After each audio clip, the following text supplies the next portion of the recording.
وعلیکم السلام ورحمۃ اللہ وبرکاتہ۔ مطلب بھائی یہ جو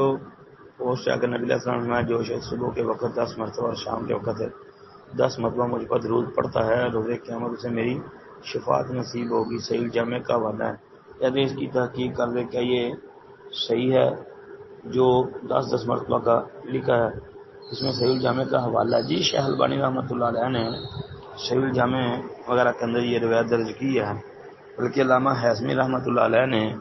جو ہے مجموع الزوائد میں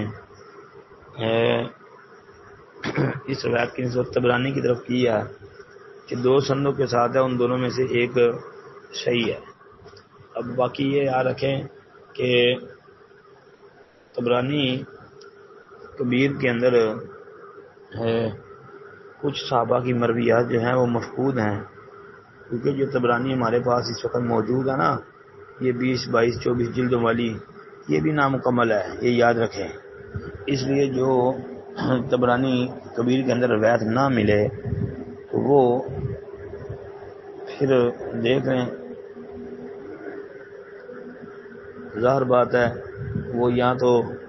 کسی اور کتاب کے اندر سے باسند مل جائے، پھر اس کی تحقیق کر کے وہ اس پر حکم لگایا جا سکتا ہے، ایک بات ہے۔ دوسری بات یہ ہے کہ اگر ایسا ممکن نہ ہو تو پھر علامہ حازمی رحمۃ اللہ علیہ جو ہے وہ جو حکم لگاتے ہیں تو پھر کہیں سے نہ کوئی چیز ملنا، علامہ حازمی کا حکم جو ہے اس کے اوپر غور کرنا پڑے گا، کیونکہ علامہ حازمی رحمۃ اللہ علیہ کے سامنے تو وہ جو ہے نا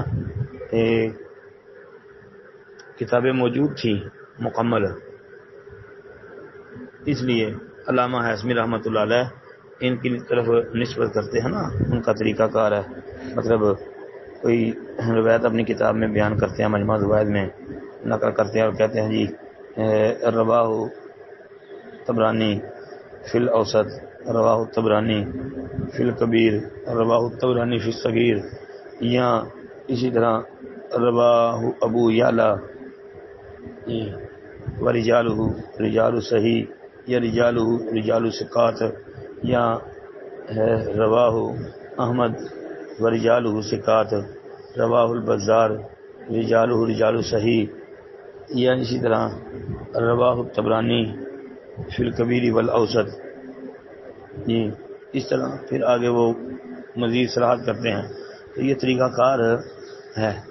تو اس لیے شیخ البانی رحمۃ اللہ علیہ اور علامہ حازمی کے نزدیک صبح و شام 10 دفعہ درود پڑھنے والی روایت جو ہے نا وہ